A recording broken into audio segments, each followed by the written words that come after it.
annual Digital Humanities Forum. I'm Tammy Albin, a librarian at KU Libraries, and I'm presently the interim co-director for the Institute of Research in the Digital Humanities, which is also known as IDRH. While my colleague Brian, who's here, Brian Rosenblum, is on sabbatical. My co-director, Ariane Dwyer, sends her regrets. She will be at the forum tomorrow. There's Brian walking in. I got such credibility at a DH conference because I worked with Brian. I didn't realize he's like a god, which is great. So, and at this point, I want to remind everybody that tomorrow's event is at Spooner Hall. If you have a program, it is on the last page of the program, the inside cover. That's where Spooner is located. Don't come back here because we won't be open. So we'll see everybody at Spooner tomorrow. If you go to the website, to the conference website, there are directions how to get there as well. So the opening remarks start tomorrow at 8:45, and we have a great day lined up of a variety of talks and presentations. So like the Academy Awards, I would like to do a very quick thank you to KU Libraries, the College of Liberal Arts and Sciences, and the Hall Center for Humanities for partnering for 7 years 7 years ago to create and support the Institute for Research in Digital Humanities.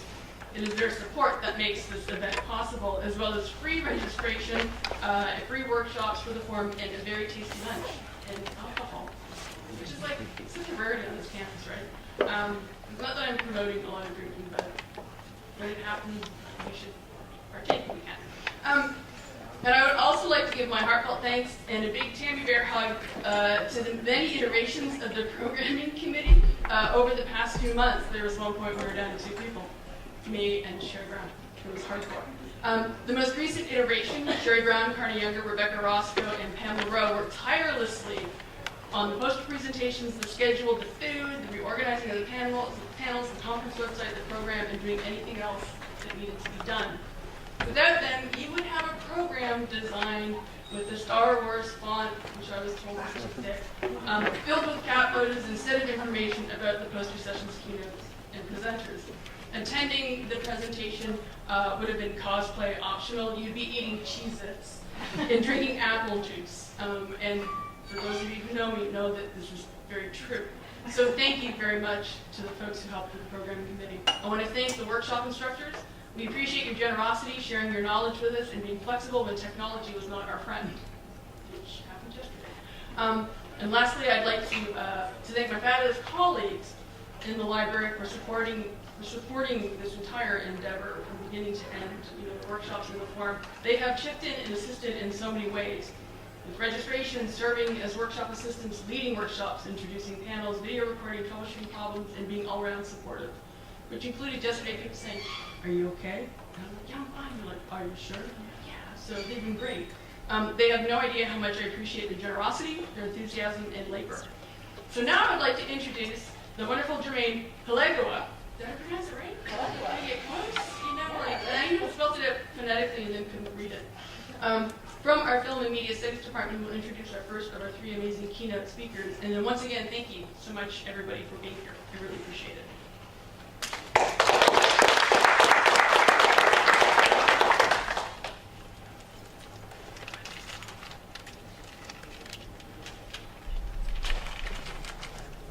So there's a lot to say, but I'll keep it brief because we want to get to hear Nicole. So I will say that I am genuinely, very sincerely excited to have Nicole here and be able to introduce her. So Nicole Starosielski, she's an assistant professor of media, culture, and communication at NYU. But on a personal note, before I kind of list her publications in the cosmos, I first encountered your work, and I don't know if you remember this, when we were both graduate students at different institutions, but I attended a conference she co-organized in like 2007, 2008 at UCSB, University of California, Santa Barbara, called Media Fields. And it was the first of a series, so it became a series of Media Fields conferences, and I think also a publication, a journal as well.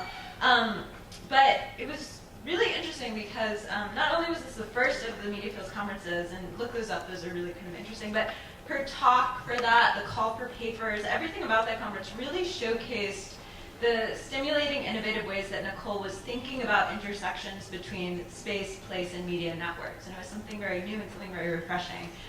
So it's very exciting to have her here now as a keynote presenter and a keynote speaker presenting her even more innovative work that's built, I'm assuming in some way, on some of those ideas that I found so inspiring then. So it's really kind of great. I wouldn't say full circle because that would imply there's like an end, but we're still sort of at the beginning of what I'm sure is an amazing sort of career in more publications. So Nicole's research focuses on the global distribution of digital media and the relationship between technology, society, and the aquatic environment. She has published several articles and books, including essays on Fiji's video stores and digital media access, Guam's role in trans-Pacific digital exchange, heat and the materiality of media, as well as edited collections such as Signal, Traffic, Critical Studies of Media Infrastructures with Lisa Parks, and what I thought was forthcoming, but which is actually out and available, Sustainable Media, Critical Approaches to Media and Environment with Janet Walker.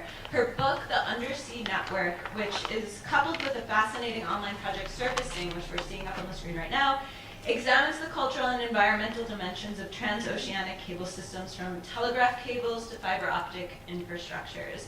And all of these works that I've mentioned encourage us to interrogate our imaginations of media infrastructures and realize that there are so many other stories to be told about relationships between media and the environment, why and how place matters in media analysis and digital humanities, and between cloud computing and networks of cables buried deep beneath the sea. So please join me in welcoming Nicole Starosielski.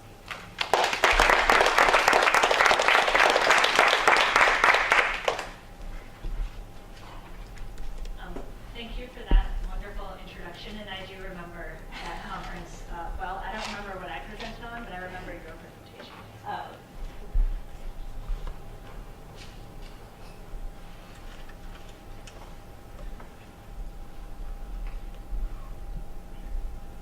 We land on an island in the Western Pacific. Ocean waves meet a narrow sandy beach filled with tourists. Light waves transit a long, thin undersea cable that bridges the shore.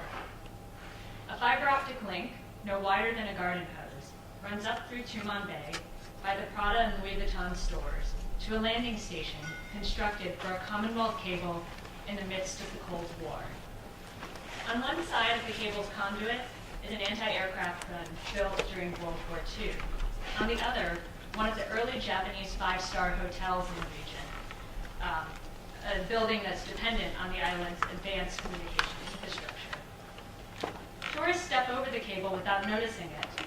Scuba divers follow it out to the coral reef. Few realize that this is one of the most trafficked routes for internet signals that cross the Pacific, and that Guam is a hub for global communications. Over 99% of our transoceanic data traffic, whether emails, text messages, or YouTube videos, is carried by undersea cables. Undersea systems, rather than satellites, have supported the expansion of the internet across the world's oceans. Cables have facilitated the rise of multinational corporations, enabled the outsourcing of labor, and relayed high-speed financial transactions that interconnect the world's economies. Stephen Malthus, who's the staff director of the U.S. Federal Reserve Board, has stated that if the cable networks are disrupted, the financial services sector does not grind to a halt, rather it snaps to a halt. If the world's undersea cable systems were to suddenly disappear, only a minuscule amount of this traffic will be backed up by satellite, and the internet would be effectively split between continents. Cables, whether fiber optic systems or 19th century telegraph lines, are infrastructures of globalized networks, whether financial, military, colonial, or academic. No matter how many news articles come out that tell us that internet traffic moves along cable systems, no matter how many cable disruptions cause internet blackouts, no matter how many times the iconic cable network map is circulated, you might have seen it, it's a telegeography map, kind of blue background, cables spanning the Pacific and the Atlantic. Cables have failed to gain traction in the public imaginary of the internet. We could say that this is in part because of the marketing of telecom companies who acknowledge that cables are simply harder to tell interesting stories about. A garden hose is much less sexy than a cloud. But this difficulty is fundamentally tied to the relationship between communication and place. The dream of a global network is tied to its apparent ability to transcend local contexts, territoriality, and the constraints of the environments in which they exist. The groundedness of cables, the fact that they wind along the very bottom of the ocean is out of sync with the dematerializing imagination of digital media. So for this reason and others, I'm both excited to be here at a conference that is intended to interrogate these kinds of desires, to rethink the relationship between digital technologies and place, geography, and environment. So in the book that Jermaine mentioned that I wrote on cable systems, the Undersea Network, my aim was to show how cable infrastructure emerges out of and its traffic is routed in relation to local ecologies. How the massive amount of information traffic that has transected Guam, for example, emerges out of the conflicts and connections that have taken place on the island shores over the last century. One of the projects of the book was to develop a theoretical understanding based on fieldwork that I conducted at these sites of the relationship between networks and their environments. So I argued that environmental forces, human and non-human, were engaged and harnessed by those in the cable industry, who were often electrical engineers, in two ways. One, via strategies of interconnection, which ground the cable system in local and regional circulations. And second, strategies of insulation, which create buffers that produce the space of the technical system as an autonomous place. So in building Guam's networks, companies depended on interconnections with other circulation that located the island as a stopping point, beginning with the Spanish and subsequently the US military occupation, and extending to regional air transportation and the tourism industry. At the same time, Guam became a hub precisely because of its insularity, its ability to buffer out interference, not only through its political status, but also thanks to the Marianas Trench, which sheltered cables from boats' anchors and fishermen's nets that might sever them.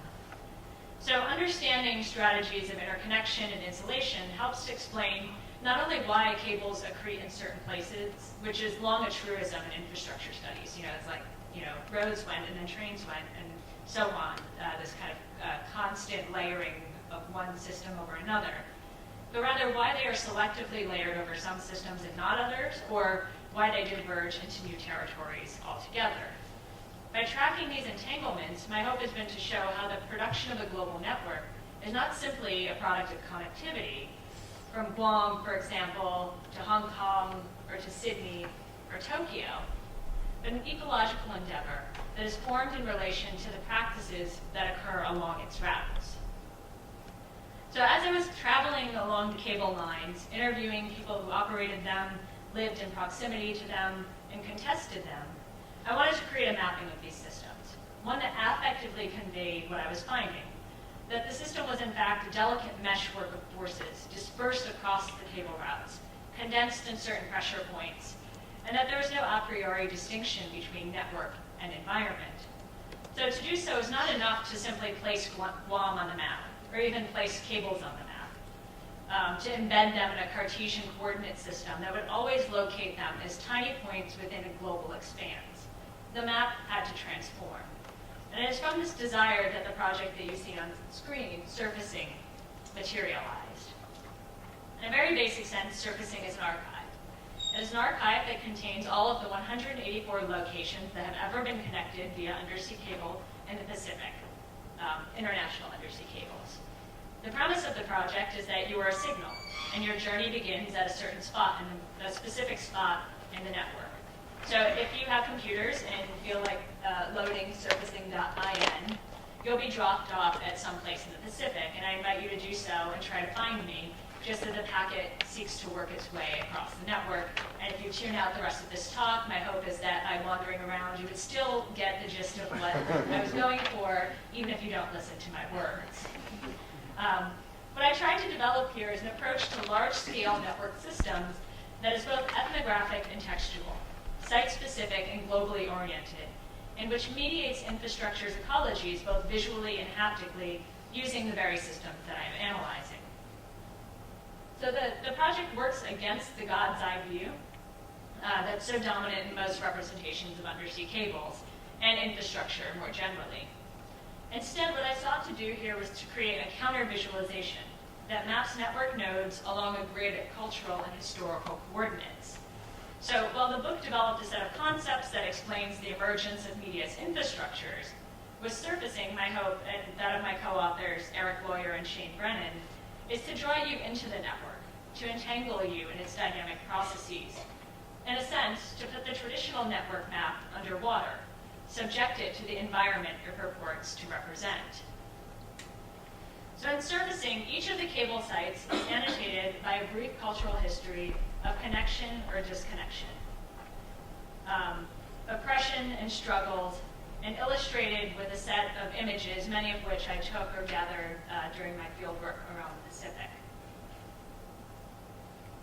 So as you can see here, each of these nodes is layered into a larger scale view that reveals the cable systems from the 19th century to today, which connect to each node.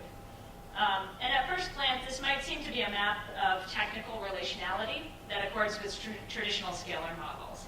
So the local is merely a point inside the global, but such relationships are never merely technical, nor are they always as localized as the exchanges on Guam. What I am attempting to theorize through the production of an alternate visuality are the ways that network effects and agencies are dispersed across the system's many environments. That this is a site in which points of tension in one zone cause ripple effects across the system. So if we zoom in from the map to the place, to what I've called the image layer, you'll see boxes with titles floating across the screen. So these are stories, fragments that open up some aspect of a location's history, culture, and ecology that has intersected with cable development. They document the apparently external movements that the network has folded inwards via strategies of interconnection and sheltered traffic from via strategies of insulation, or which have just obstructed networks altogether. So most of the images in surfacing are tagged by these stories, and if you click on them, you'll zoom out from an individual site into the image layer. When the Commonwealth cable was laid to Guam in the 1960s, it was celebrated on the island as a local achievement. At the commemoration of the cable station, Guam's governor applauded its design by a local architect and the use of local labor and materials, a redirection of resources cultivated by the military towards new private industries. As was true in many current and former colonial stations at that time, localization efforts sought to incorporate local workers and communities, not out of a desire to empower, but a need to preempt any resistance. But even as it was operated by the Australians and built by local workers, the station directly reflected the military's occupation of the island.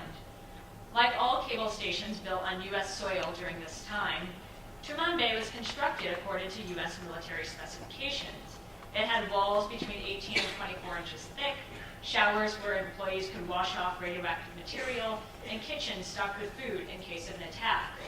These forms of protection were termed hardening, a form of insulation that inscribed the closed world of the Cold War into infrastructure for decades to come. So these stories are not descriptions of a single place, but you can see here, they're cultural vectors that link cabled places together. The same forms of hardening were deployed and are visible in architecture and stations across the ocean in California and Hawaii. Far from being peripheral to the network, and then occasionally I get lost in my own project, which is the point.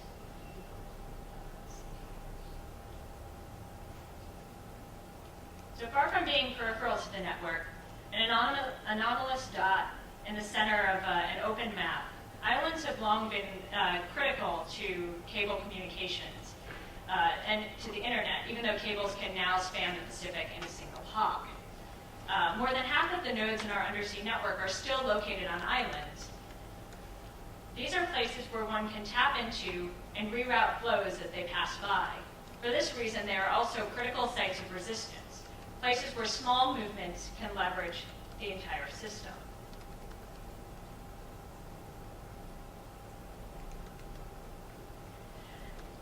So in this layer, it's not the cable that you follow, but a cultural vector that represents Guam as proximate to other network islands, such as Taiwan and Hong Kong. So while Guam has been America's communications hub in the Pacific, Hong Kong and Singapore have been the British points of influence. Most of the earlier telegraph routes solidified the footprints of colonial empires, and as our current cables are layered over them, internet traffic follows the geographies of imperialism.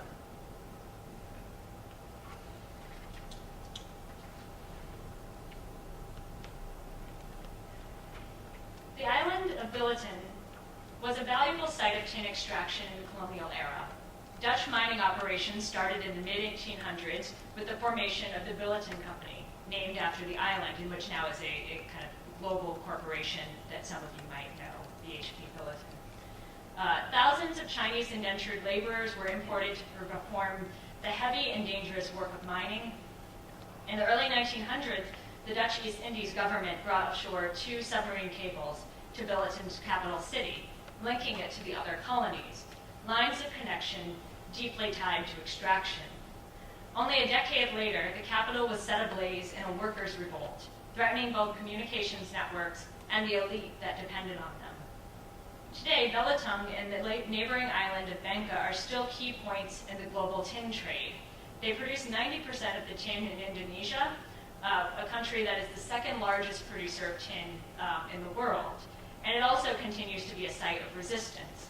Environmental advocates recently launched a campaign against Microsoft, which uses tin in their electronics production, accusing them of ignoring the ecological impacts of mining on the island.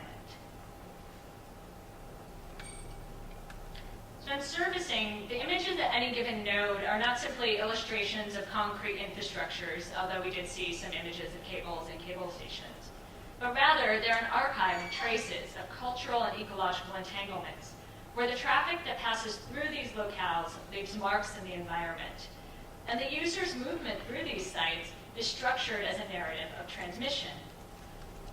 One that helps us to see the network is not something out there in the atmosphere, seemingly non-material. It is a set of buildings and people, technologies and raw materials, economic circulations and striations of power.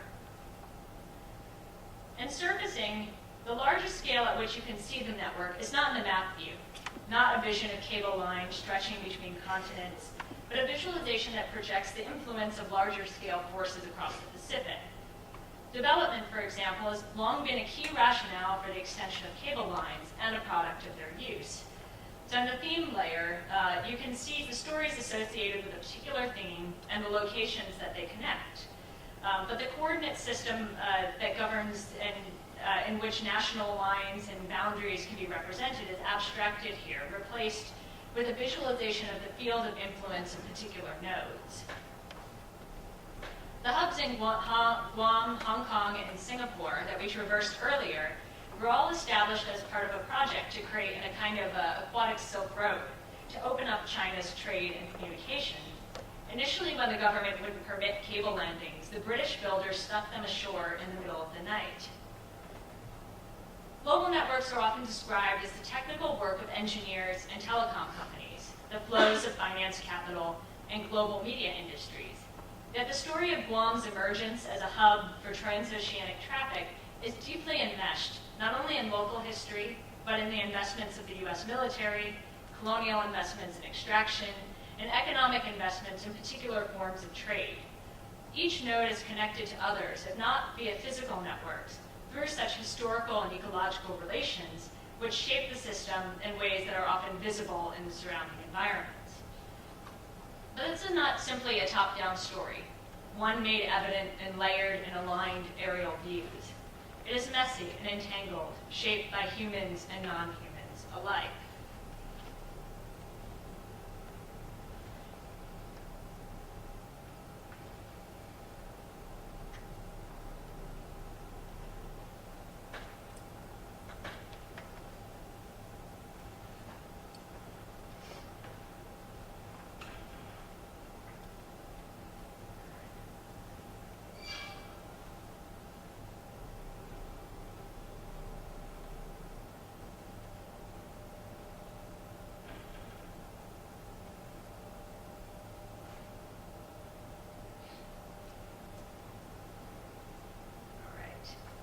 Found it.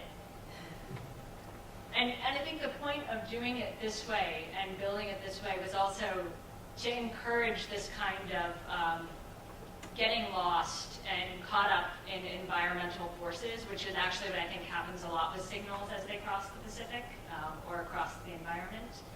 But let's shift laterally from Guam over to Midway Island to Hawaii to the Pacific Northwest of the United States and Canada. Here is another form of residual connection. Where transoceanic cables once extended, there are now seafloor observatories, undersea networks that connect scientific instruments on the bottom of the ocean. So off the Washington and Vancouver coast, the Neptune Network and the Regional Scale Nodes Project enable scientists to communicate with the ocean itself, to track seafloor processes as they occur in real time. These are, in their words, they are extending the internet to the depths of the oceans, as if it already wasn't in the depths of the oceans. These observatories also build on investments in earlier systems. So Neptune's researchers conduct maintenance from a former telegraph station, and up the inlet where the cable lands, it lands at a former coaxial station, and then the Regional Scale Nodes Project lands at a former internet station. And the seafloor observatory became possible because cables are not only able to register processes occurring, or they're able to register processes occurring in the ocean around them, not just from instruments at the endpoints. They're not just point-to-point technologies. So early telegraph lines inadvertently recorded signals that were produced by the Earth's magnetic currents. And today these cables are used by marine scientists to detect underwater phenomena such as tsunamis and to study marine life. And there have been numerous suggestions that the worldwide network of undersea cables, if sensors were attached to them, could be transformed into a global climate change network, which is not it's a very feasible technical possibility, but it's a problematic political possibility. As cables wind, and that's a moment in which colonial and military networks are basically turned into sites of environmentalist advocacy. As cables wind along the Earth's surface, secluded in the depths of the ocean, they are not simply colonial or military agents, much as cables expand these entities' capacity for force. Cables are caught up in aquatic and rural dynamics, emerging from existing knowledges of the ocean. So, for example, cables were developed at the same time as depth surveys of the ocean floor became widespread. And they come into conflict and coordination with other aquatic actors, marine scientists, fishermen, whales. Now, how do we produce a map that doesn't portray the ocean, the blank spots on the map, as blank? How do we get away from the desire to simply fill up everything? A compulsion to add in, to fill in the gaps left by the pre-existing geography, to incorporate the marginalized. Such an operation always occurs against and following the contours of the dominant power structure, or at the very least, in this case, the Cartesian coordinate system that reduces everything to a numerical grid. What if we instead were, as Alison Sett has suggested, to reconfigure the base map, to produce a map that doesn't just reveal the silent absences or expose the hidden operations of power, but skews the coordinate system, the mode of layering, such that we map geography in place along axes of culture rather than the other way around. A spatial language in which the messages that we have been told, or the messages of power, become illegible. In surfacing, I wanted to create a set of environments in which the map shifted as the scale did. Like in the ocean, where the pressure, temperature, and light shift conditions for interaction, the projection of the map alters as you shift scales. New possibilities materialize. It is not a static element indifferent to its user or the signals that pass through it. It contorts with the user. The environment is constitutive. But unlike the ocean, this is not actually built on a depth model. It's a loop. So you can see the highest level actually is the theme layer. From there you can scale into the map, and there the place, and then the image. And you can scale from there out to stories, and then out to a theme. So it's a loop. Initially, I worked with Eric very hard to try to figure out a way that we could have a loop where you just keep scaling back up, and then you end up at the bottom. But it was really difficult to figure out how to produce that visually. So we came up with basically what happens is you have incommensurable layers. You cannot get to a map from its stories. The layers are not easily nested. This is a loop with dead ends.